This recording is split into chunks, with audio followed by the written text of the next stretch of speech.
Salted vinaigrette. Okay, now we need to talk. That should be the title of this video. Yeah. So, if you haven't noticed the last video, which could have actually easily been the last video on this channel, I hope this is Tony Cashman. If it's Diggs again or Marshkoff, then curse me, but whatever. I actually, the thing was, I uploaded a video on Diggs at this point yesterday, the beginning of August 2022, but it was like it was meant for this channel, Tony Cashman. If this is not Tony Cashman, then suck my balls out. Sorry, but it's like that 55-minute video, which is not a live stream, it's actually meant for this Tony Cashman channel. This channel, if it's not here, that's not I'm saying that. Like if this video isn't there, but like, and that 55-minute video is me talking about mostly claymation, or at least 50% claymation, and other topics as they come along, and referencing them back into claymation for a full circle. So it's like, this video will be about other things in relation to claymation, maybe, but they'll still be about other things, at least. And so it's like, you know, if I happen to be about claymation again, I'll try to upload it anyways to this channel, to Cashman. But it's like, basically, 3%, okay. Basically, I didn't think I would take a 3 or 4 week break, or even longer, honestly. If it's already been 4 weeks, it's about to be 4 weeks, like 24 days. So it's like 23 days. It's been long enough where even if I took the break on accident or on purpose, which I keep saying like that, in that specific way, then it is because I was taking a break subconsciously or consciously. There's not a difference I can make about this too much. If I'm indecisive like that all the time, then at least you get something about it. That might make sure that it was worth it either way to take that break, no matter why or how it happened. You know, why did this happen? That's a waste of time. How did this happen? What? No, that's not manifestation. Whatever. But something I wanted to bring up was something that my dad actually says quite a bit over the years as I grew up was the hard part is starting. This video by itself, and any video I might make in the future, may continually, even after building momentum, that's the hope at least, it may continually be hard to just start doing them, to start recording or start making content, and then still have that difficulty of starting each video, and then making it easier over time, over and over and over again. Even the momentum is there, even if the practice and experience is there, and the learning experiences or whatever, if that still ends up being hard, I hope I don't hold a grudge match to that. But it's like something that my dad would say is like the hard part is starting, and like it pains me sometimes, and I didn't get too demotivated about this, but it was still getting me a little bit. It worried me a little bit to like, because people will say, oh, don't worry about having friends, just be busy. Oh, don't worry about the negativity, just focus on something that's healthy and on your success. But yeah, but even just starting those things in its own wake, it's like, damn, if I can't start doing this, will I have stress for both things or more? Both the things I'm worried about and the things I wanted to do to not worry about those other things, I can't even do that right away, you know? So when the hard part is starting, that can be extra fucking burdening. It's really awkward. It's like having to think that the least I could do is make a video sometimes, or even less than that, so I can be more grateful, which is a good thing. But like, if the least I can do is make a video and record, and I still have difficulty doing that, then and to make it even a reality, a literal possibility that I'll do these things in actuality, and not be like procrastinating on even the things I thought would be a bare minimum or ideal self, actual self, whatever, then yeah, that can be really daunting. So basically what I'm trying to say here is that I may think that the extreme things or the dreamy things are hard to get to, or sad for not happening in an ideal, actual way, because a lot of things I could say for actual ideal self, there's no reasonable way to say that you have like 12 different ideal selves, many of them of which will be your actual self anyways, because, or vice versa, if you have like 12 different actual selves, they might be ideal self. Basically how this works is that the proper way I could explain this is that if you have like a lot of actual self propositions, pretty much all of them are ideal. But if your ideals are actually happening, then they're only actual. You know what I mean? Stuff like that. Like they talk about this in speech and debate class in high school. It's like people don't typically think about this stuff, which is what the students know, including me, is that this isn't typically talked about. But even that teacher there wasn't deep, but he he doesn't have to be deep to explain that stuff. But it's deep stuff to me. So like, you know, my psychology teacher was really cool, but he had a temper issue. But like, that's beside the point. But like, he even taught like sociology in high school. Damn. Well, like I never took sociology. I didn't have credits for it. Long story, but yeah. High school credits, but yeah, GPA, whatever. But the hard part is getting started, and the thing that I never even make videos like this because I still procrastinate on even the things that look simple at first, the simplest even, that'd be even that scarier part. But to think that I won't make a video like this, I don't even know what it's still about yet, because I haven't got to that yet on this video, same video, time frame, 5 minutes in, ooh, 6 minutes almost. Oh, did you know that, by the way, I stopped being too specific about certain things. I stopped thinking too hard about certain specifics. Like if I know this is about to be 6 minutes long and I still say it's 5 minutes, now it's 6 minutes. If I say it's 5 minutes long, that's me trying to make an effort to effortlessly say things. And it's like that being said, it's things like where I can digress on too much, but I don't digress. You know why I say that too? You know why I say I digress, don't digress? It's because everyone else who ever said I don't digress made me wonder if it was possible to care about things I shouldn't care about. And that was the simple, trivial, fronted philosophy. It was like the front for that was to care about things that don't matter, and vice versa. Is to neglect things for my own energy, even if they were crucial. And that's a very controversial social philosophy. But it's like, you know, preserve my energy whether I had boundaries or not.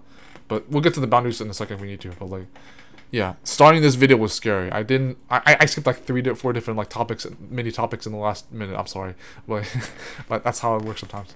You'll notice in the last video or the other video on digs to the 55-minute one that there were some topics I missed on accident because I knew I was gonna talk about them, but I didn't actually finish talking about them because I kept going on the train of thought, and I know that the train of thought's happening. I still forget what the topic's about, even sometimes. And then once in those whiles, still saying that improperly, whatever.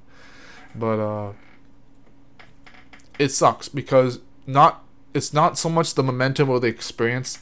Even if it does change and get better, it's like knowing that it's hard to even make a video about things I'm thinking about, let alone the things I actually thought I could have made. This is why I have a controversial perspective with even software like Photoshop. It's like, do you really think you have control over things and you can make them specific? I bet even a Photoshop expert could be like, oh, just ask me to make anything and I'll make it close to what you think it is or what you want to make of it. And like, yeah, but I could be philosophical and deep about your technology skills. I could be philosophical and deep about your photo editing skills and be philosophical and deep about how you didn't have to have control, need control, or want control. Is that spiritual advice or is that just spiritual woo-woo? Who knows? But, you know, it just... Look at me do this, my whimsical hand. I need more non-verbal cues. That look cool. Oh, that's in the thumbnail. That'll be funny. But, yeah, I look really confident. I said this in one of the other videos, especially salted vinegar. This is going to be salted in vinaigrette, maybe. But, like, if I remember to say that in the title. But I am still scared of my mind. I'm still like, why did I upload a 55-minute video to digs that was meant for Tony Cashman? Why did I hold back from my recent promise this week to make Claymation? I'm still not doing that. And I'm like, well, because I didn't build momentum yet. I need to build momentum for 3 to 12 weeks, as I said in that 55-minute video on digs, tier 6 wheel spinner. Not Marshcraft. I'll make Marshcraft videos later, those are mostly private. They're public videos that are private, so you'll know the difference. Things that are truly private for me that I can't even talk about for myself, let alone for the sake of other people, then those will be private in my life. But if I have to do that, then it'll be risky. I'll have to understand either way.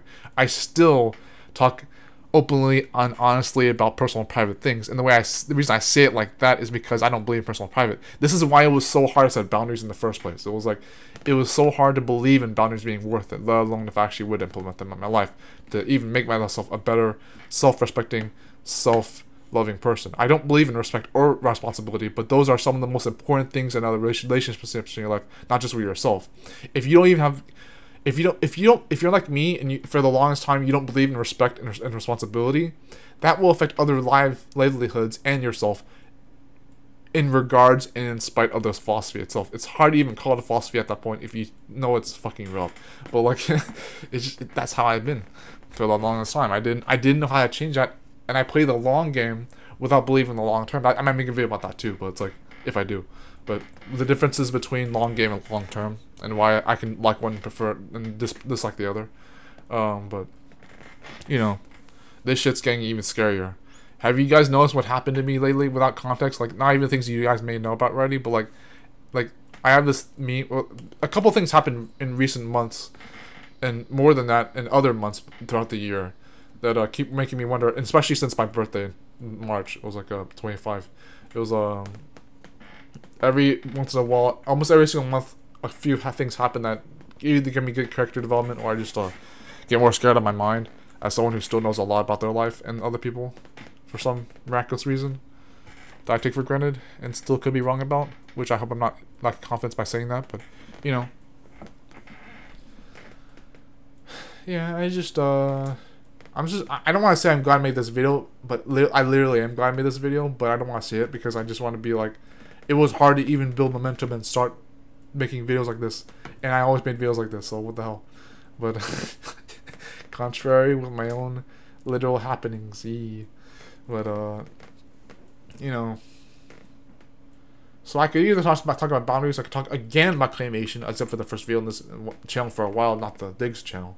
If you want me to link the digs channel video, then I can try that, but I just want to take my time with this. So either in the end card or in the description, I'll try to link it, but however that's possible, or in the description below. But yeah, yeah, I certainly have some portrayable insecurities. I don't make it look like I have them, but you guys may know very well that literally seeing this guy talk about his problems and still have other insecurities that he doesn't know about yet. But there's other insecurities I keep trying to explain. So I make a provocative point to like explain things that are happening in my life and talk about my problems, and people will still think I'm not talking about my problems. I'm talking about them every damn day, but they'll be like, bullshit. No, god damn it. And then people will think I'm not talking to him. I'll tell them I'm talking to them all the time, and they'll be like, nope, not at all, loser. No, it's like, but it's not even like that. It's more like, it gets annoying to have to explain to them that I've been talking to them the entire time, and they'll be like, no, that's bullshit. You never talk to us, and it's like, or you don't talk to us as often as evident as you might think you are, and that has to be a reality thing. It's like, this is obviously with family already, not necessarily all my other friends, maybe both family and friends, but it's also definitely with family. It's like a thing where and this definitely comes full circle with taking so many responsibilities that I've been seen as someone who's irresponsible, even though it's probably because I do take too many responsibilities, and not so much that I do like responsibility, even though that may be the point. I've definitely said that before, that it was a weakness of mine, that I was irresponsible, but I didn't know for sure what the context behind that even was. And now that I know that I have been taking too many responsibilities, or at least that makes a more clear possibility, because I don't want to say man anymore. Wait, okay, I am a man of possibilities as someone who's a 25-year-old kid, but it's like, it's like how do I have to word that nowadays? It's like, people were like, it's funny because now people who say that I used to be a boy, now I'm a man in the same 20s period, and that's like a renewal of the same idea of being a man in 18 or something like that later. There's a lot that goes into this, not just my opinions and personality, but like, this is like, yo, I don't say I'm a kid because I actually would have embodied immaturity, but it just, even my philosophies about maturity and immaturity not existing, or even anything else I have to say about that. But it's like, but basically, coming back to the other thing, which is like, when I had to make a desperate, provocative point to explain something, and people still think I'm not talking about anything else at all, like including those things, damn. Trying to prove that I'm an extrovert, trying to prove that I'm at least an ambivert, and then still being an introvert somehow, you know? Like, it's weird. I will not have to face down the universe too badly about being an introvert, but by golly, if nothing comes through for what I'm explaining about being an extrovert, ambivert, anyone could be a narcissist, even me. But if it was just like, I don't have a way to prove something about what I'm thinking, even if I'm not right, then what the fuck is the point of seeing me as an introvert, you know? That's the odd way to tie into that example again, but it's like, what's the point of seeing me as an introvert if you won't even let me explain why I think I'm an extrovert?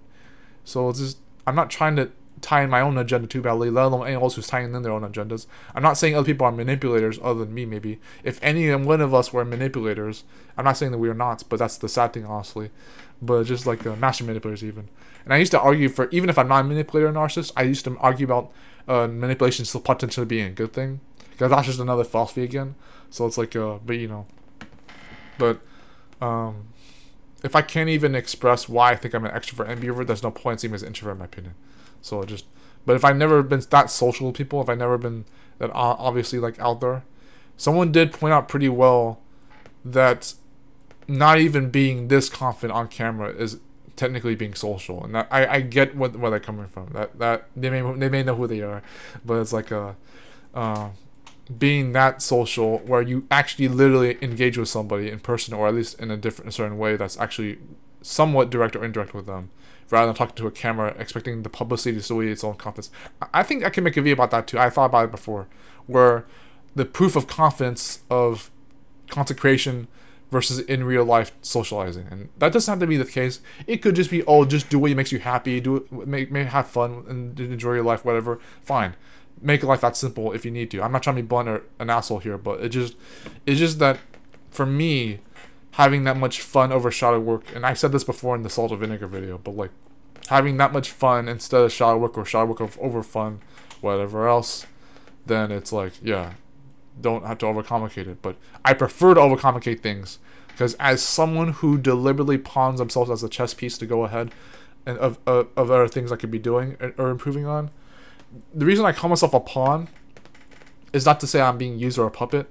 It's to explain that I would rather overcomplicate my life and make decisions that are seemingly unique, if not truly unique, instead of doing the sage advice, or I dare I say quotations, sage advice, that I've gotten and other people have gotten about what the best or right thing even would be to do, and that would be still be counterintuitive to their goals. And I've gotten, I don't mean to banter on anyone who's done this for me without pointing fingers, but like whenever I've gotten actual sage advice, it wasn't just because I believed it right off the bat.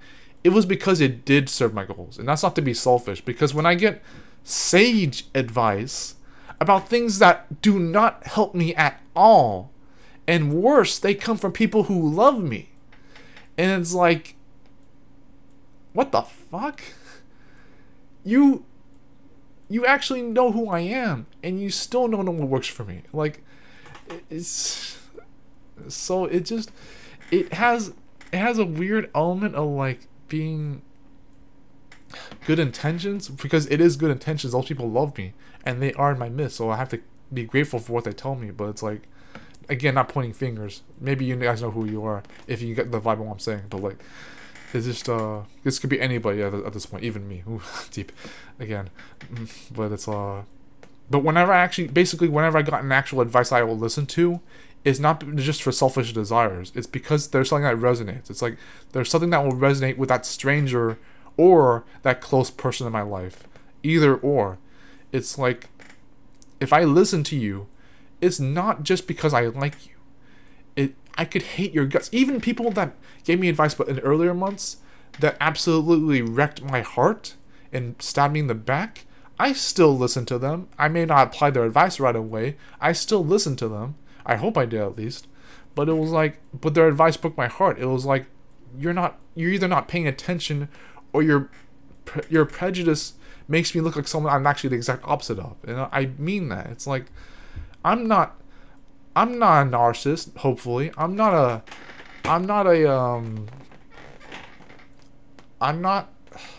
what?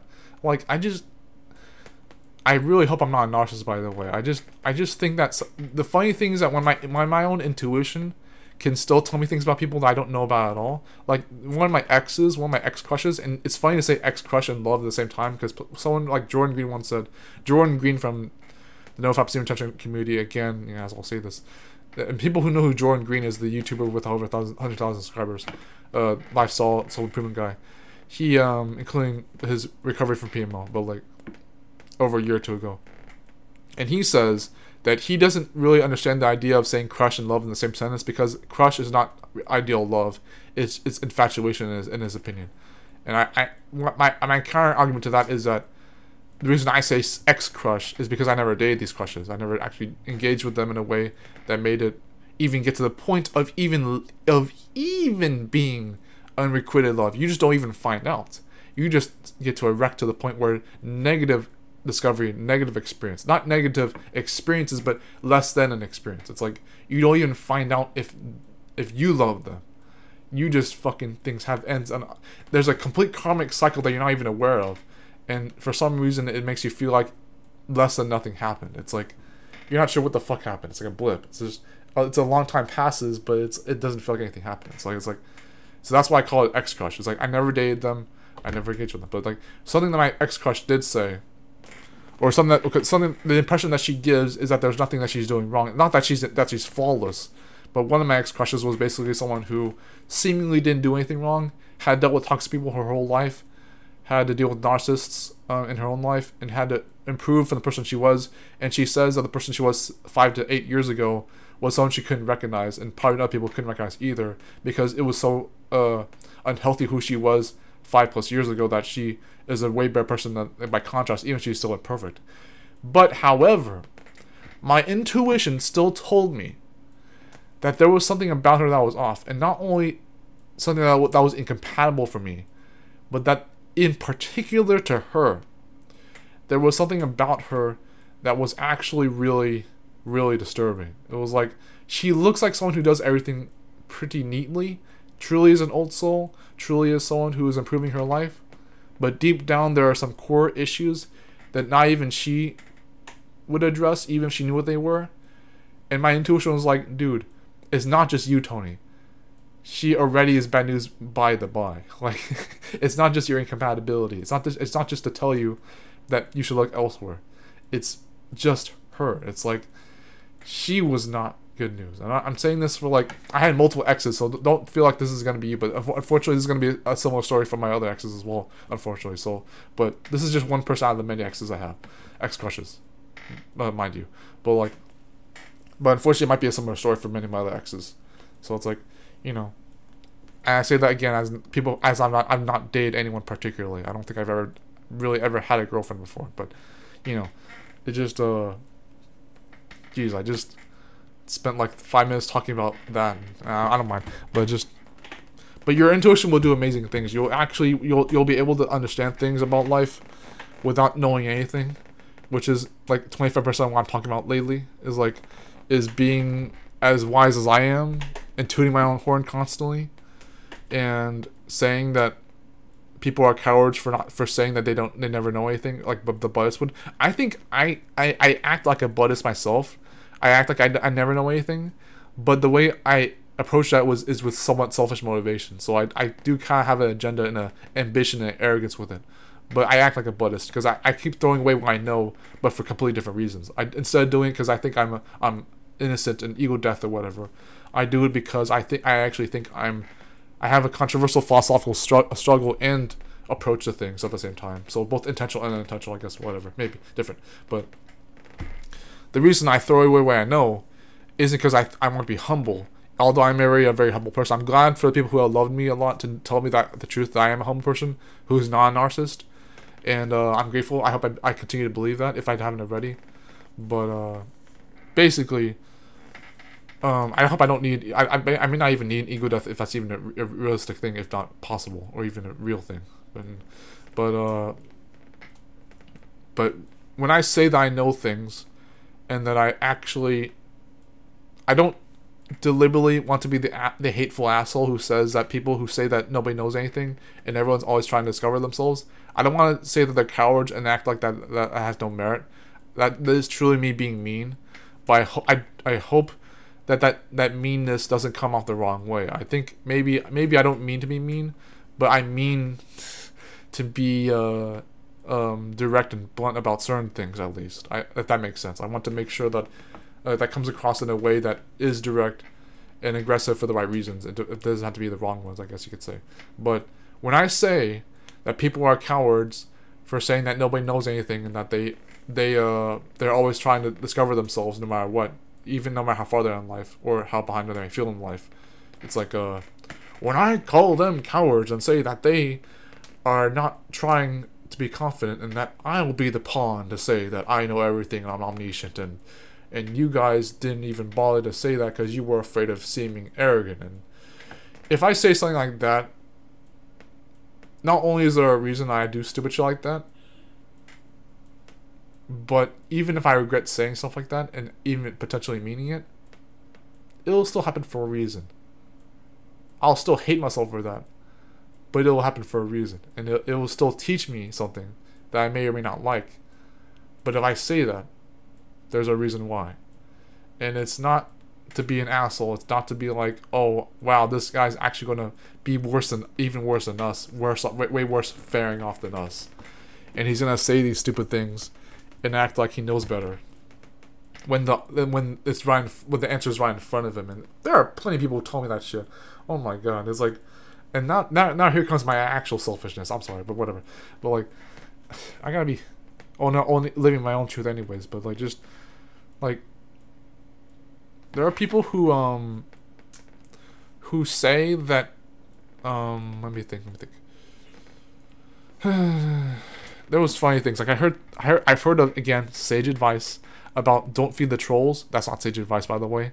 That is the least sage thing I heard ever, is don't feed the trolls, because we misunderstand a lot of things. We misunderstand how strawman arguments work. We misunderstand how putting words in people's mouth happens. Both incidents which have happened at the same time for me, unfortunately. We misunderstand how listening to people who have thoughts and feelings to express by not saying anything at all in their wake has happened. This is me already calling out 3 people without directly saying their names, or their usernames per se, their usernames, whatever. I'm gonna say that because I have to. Because I don't really have to, but it's like, but that's me abstractly calling out 3 different users. It's like, it's just yeah, because I'm fucking angry, man. I dealt with this shit over the years. The 2 instances I mentioned first were from like 2018, and the third one was like from this year, a month or 2 ago actually. And it's like, yeah, I'm gonna fail at being a clear, concise person, even as a skill, let alone as a lifestyle. Not just to be contrary and stubborn, but because I didn't talk enough about this before, but it's a big part of my personality to never shut the fuck up and to talk in confusing, cryptic ways. That's just a big part of my personality. It may have to change. It probably will. I'll learn at least how to do it. How to be clear and concise. I'll learn how. I'll learn how to do it, and I'll see if it's worth continuing to do in the rest of my life. Or whatever else I do in my life. If I have to change 99% of my personality or something, or my self-improvement, whatever, if even the self-improvement journey, if that has to change because I do need a change, then fine. But the sifting, when I keep calling this the sifting method, the sifting method is when you learn, it's when you choose what you learn and you let go of attachment. You don't tell people to fuck off because you learned the best thing from the worst person, let alone the worst thing from the best people. But like, it's like, it doesn't matter what you learn or where you learn it from, as long as it's still useful. Basically, that's a blunt way of saying it, but like, you know, basically that's still true for me at least. It's like, sifting works for anybody who chooses what they learn and doesn't have an ego attachment to where the source of what they learned it from, even if it's not from a person. It's like a place or thing, whatever, or a source, I guess. It's if you learn a really valuable lesson from a complete asshole who looks like they haven't applied that lesson to their own life, or that their own life is fucked up in spite of things they teach you, they could still be a good mentor figure for you. They really could. That's the approach I have with some of the people lately. I don't deliberately call them jerks for not knowing the difference, but like, you can also even have anti-mentors, and this is something that Lana Blakely talks about. It's like, you have mentors and mentor figures, and anti-mentor figures. An anti-mentor is someone that you learn the wrong examples of what you don't want to do in your life. At least things you don't want for yourself. They don't have to be the right things to avoid, but they could at least be things you don't want for yourself. And that's a very wise, insightful way to push it myself, from at least what I'm thinking of. It's like, sorry. But having mentor figures, anti-mentor figures is good enough. I looked long and hard for a mentor. Maybe I wasn't manifesting it properly. Maybe I wasn't supposed to have a mentor yet. Or maybe I already had mentors, but I didn't know about it. I didn't realize it that way. That way I could have. I'm starting to realize that now, because I've treated Rich Lop as a mentor. Because I've been learning a lot from him, spiritually speaking. But other people as well. And my family and friends, I've learned a lot from them. Even in very recent, actually. But I just I think I've gotten more teaching and healing that I give myself credit for, but the way that I'm constantly afraid of living my own truth, because I know that if I act arrogant and act selfish and respect myself, which doesn't have to be the same thing, and set boundaries, which again doesn't have to be the same thing as those other things, psychologically speaking, it looks like I'm being selfish just by saying this shit. And it's like, yeah, of course it's gonna look like it's selfish because my perspective is being skewed by why I didn't try yet. You know, maybe that's me being too wise for that. But wise in my words. There's wise beyond my years, wise beyond my ears. I keep hearing that wrong. I don't even hear lyrics on the radio right for songs. Jeez, that's another thing, I guess. But I'm gonna talk until maybe 40 minutes and then stop, or 42 minutes. We can do 42 minutes. Not for the meaning of life shit or anything like that. I do believe that the meaning of life can be more cynical than just 42, but it could also be more insightful than that too. So like, if people tell you 42, ask the right question. I love landing video. No one has to ever fucking know what the meaning or purpose of life is. And the funny thing was when people explain meaning and purpose being different, I was like, oh, they're getting onto something. Like people like Lamdog76. Nobody has to ever know. No one has to ever know the point of religion. No one has to ever know the point of this experience, whether they oversimplify or overcomplicate. But if you come to people like me anyways, you're going to have enough of other things going on insightfully that it doesn't have to matter that way, and that's the different thing. Including things like thanatophobia, fear of death, and mathematics, science, things I don't explain literally, pi 3.14, not talking in mathematical conversation, which is a video I could definitely make a video about what it's like to have a logical arithmetic conversation without actually talking about vague or social things. I don't know how to explain that properly, but basically not having a conversation that's too logical or too emotional or too mental. Like it's weird. There could be more than what I'm saying right now about it, but you know, but stuff like that. Basically, if you come to someone like me for anything, you will get value out of it, if not quality. And that was the other gambit I keep constantly talking about, which is quality content, which is like the, oh, but I have at least high value. I just don't believe in quality content. But I concede that too much, and some of you exposed that about me before. You've realized that I conceded quality content with the wrong things, and I agree. I do concede quality content with the wrong things too much.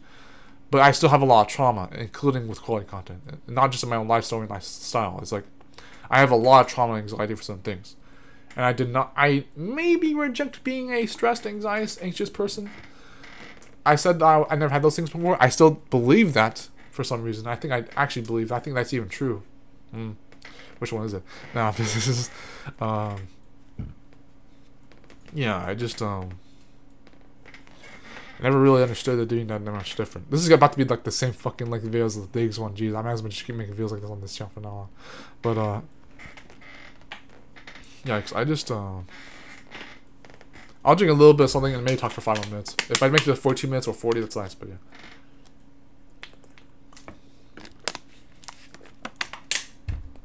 That makes it easier to talk, not necessarily guarantees it, but yeah. Yeah, I just, I'm still scared, man. I'm even more scared than I was in the last video. Salt of vinegar. I just don't express it as easily. I may not even feel it as easily, but I know somewhere in my subconscious, I am scared as fuck. I think I really don't know what to do anymore. I have these ideas. I know I'm in a really good headspace. I'm in a better headspace than even the last video, but because I'm not pressuring myself to do certain things and make certain trivial details. But then that makes me feel like I'm not thinking as much, and that was what my anti-mentor told me to do. Damn it, now I gotta be contrary. Now I gotta do the opposite of what he said to do because I don't fucking like him. Because he's a jerk. And we don't trust advice from jerks. Oh wait, sifting method, never mind, I gotta listen to him anyways. Fuck. Wait, but then this, but then that, but then this, but then that, but then this, but then that. And then, full circle, we overthink, and then what do we do when we overthink? We gotta think less. Oh wait, but the guy who told me to think less is a jerk. I can't listen to him. Damn it. I played the long game. Like, with the clear and concise communication particularly, it's not that I can't literally just fucking learn my lesson. Okay? I'm playing the long game. I'm not trying to be stubborn and contrary, not listen to people. It's just that I want to make sure that I'm okay and then I'm truly ready for things. And even if I'm not 100% ready, that'll still be okay. And just take my time, not pressure myself. Not pressuring myself was literally one of the best things my last therapist from BetterHelp taught me to do. It was to not feel like I was on a grind to make things better, even if they were crucial. If that's even a quote-unquote or a paradox. Because if they're not literally crucial, then that's just an illusion. But if they are crucial, then it still doesn't mean I have to do that. That's the paradox again. Is that if it's crucial and I still don't do it, it's not crucial. It was just a deal breaker for something else that there may be permanent damage, but who knows what that means? Because apparently, even the things I truly want, I still give up. So fuck it. They say that if you want it, you'll do something about it. I made this video inspired that was actually the comment that I read on YouTube that made me start this video, and I still don't believe that advice. I still don't believe it. I started the momentum and got over the hard part of starting this video. I still don't believe that advice. Believe that. Imagine that. It's like me being that contrary and still listening to them. Like, but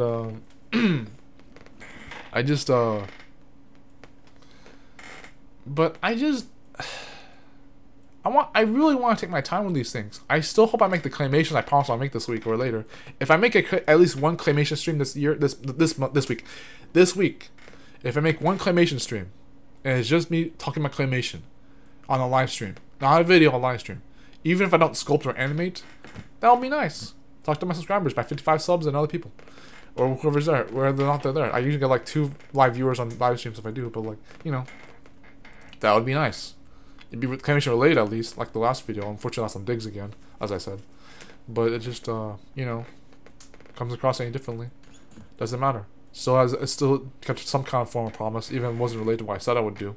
But it was still keeping that promise. So, yeah. But the idea was about momentum and hobbyship with with claymation and see if it would work for 3 to 12 weeks straight, and then forget about power from whoops, as I said in the other digs video. My gosh. I still want to keep talking. I hope I could talk over 40 and 42 minutes and reach over an hour, which is what the 55-minute video was trying to do. Maybe it was gonna do an hour and 55 minutes, but or more.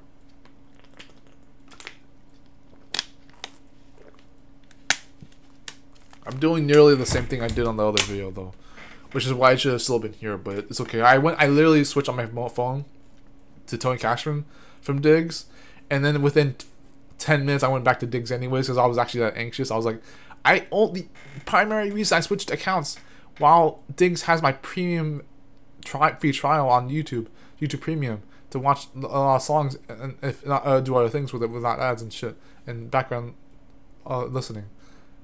I switched from my premium alternative account to Tony Cashman, and then within 10 to 20 minutes I went back there. The primary reason being I was just going to upload that video to Tony Cashman, the 55-minute video, and I still went back to Diggs to upload it. I'm like, wait a minute, not only am I back on Diggs, I now want to upload that video to Diggs. It's like, what happened, man? Am I that anxious to bring this shit to Tony Cashman? It's like, Jesus. And it's almost identical content to what this video is about anyways, and it's like, you know, but it just, you know, might be me, my peak trauma, I guess, or something. I don't know. I'm not too worried about breaking the 3 to 4 week limit or 3 to 4 week hiatus or break from this channel so far, but you know. And as I'll say again, I am scared on my fucking mind. I actually am fucking scared. I feel calm right now.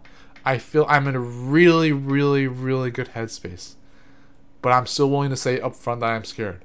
And I think that's okay. I'll hang in there. I hope I'm not a Kenneth Stahl clone or a tech lead. I just watched a few tech lead videos that many people in the comments are saying that whether they agree with them or disagree with them, some of them are saying that things like, this is why you broke up with your wife and lost your kid. And it's like, yeah, tech lead might be a Butch Harmon level narcissist. And I think even the people who say Butch Harmon's a narcissist, I don't agree with them, because I think people who expose Butch Harmon have problems of their own to deal with. This is why Aya's Soul and some other artists who expose Butch Harmon for, and even LS Mark, some of the people who expose Butch Harmon are probably narcissists themselves, so it doesn't make a difference anymore.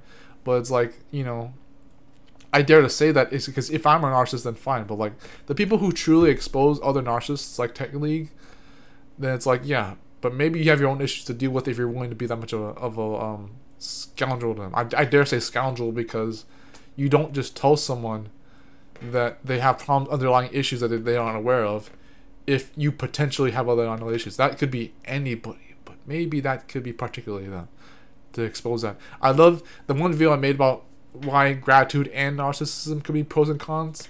The one video, the one almost hour long video I made about that with the fancy thumbnail. It was like what, and I talked about why we should have more discussions about stuff like that. I was like, yeah, pros and cons of gratitude and narcissism, respectively. It was like, how can gratitude be wrong? How can narcissism be right? Well, okay. Well, let me talk about that for an hour straight. It was like, and then some people know, sounds like, oh, cool. But it was but in that video I remember talking about how the doctors and the psychologists could be just as guilty, if not exploitative, as the actual narcissists they were clinically clientees on, had clientees on. Like, for doctors to talk with the narcissists they dealt with and saying that they were in jail still being narcissist while trying to escape, I feel like that's still sinister in itself. Like, the doctors talking about that shit, they're almost just as bad as the narcissist, if not worse than the narcissist at that point.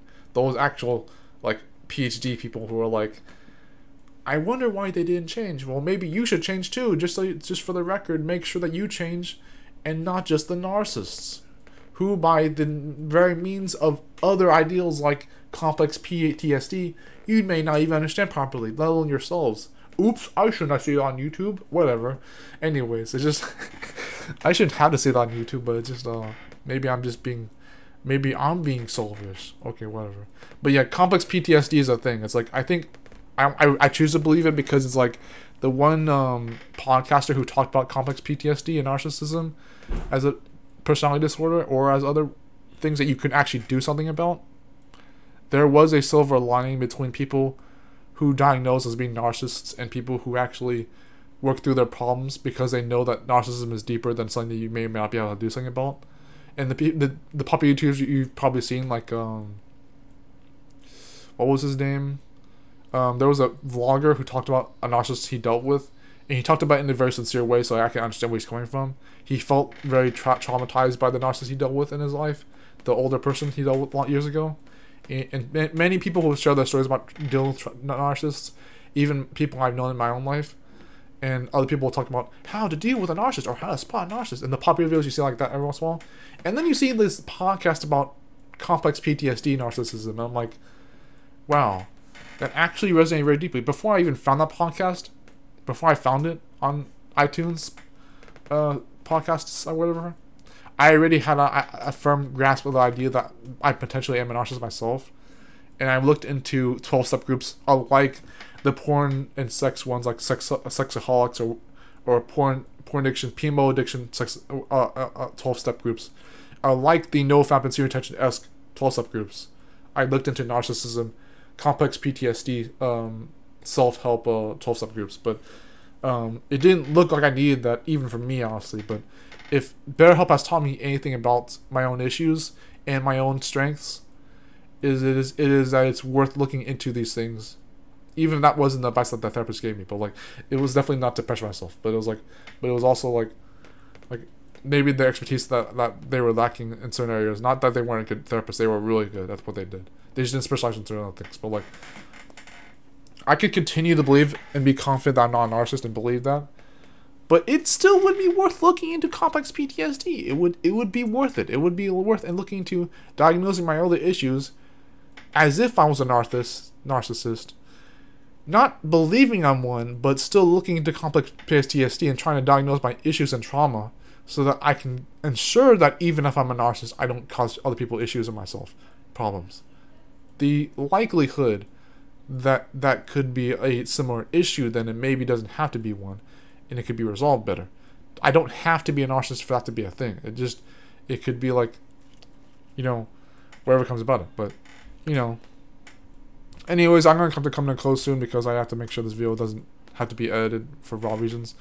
But I hope everyone has a good day. This is the first video in 3 to 4 weeks, but I think I just had a good diagnosis with this. I didn't have to record this, but it was good to get started because, as I said in the very beginning of this video, it is hard to get started. Salted as an apostrophe n, lowercase n. Salted vinaigrette. If I'm tired of that, I'm gonna hurt myself about that later. No, I'm just kidding. But like, salted vinaigrette. The okay, now we have to talk. Dot or something like that. okay, dot, dot, dot, now we have to talk. So, now it needs to be said. Something like that. Whatever. It's time can be anything else. Whatever. Anyways, have a good day. I hope you got a lot from this 45-minute video, and I will see you in hopefully a Claymation live stream or a Claymation sculpting video or whatever else. See you guys later. I love everyone, even myself. Believe me, I do. Bye.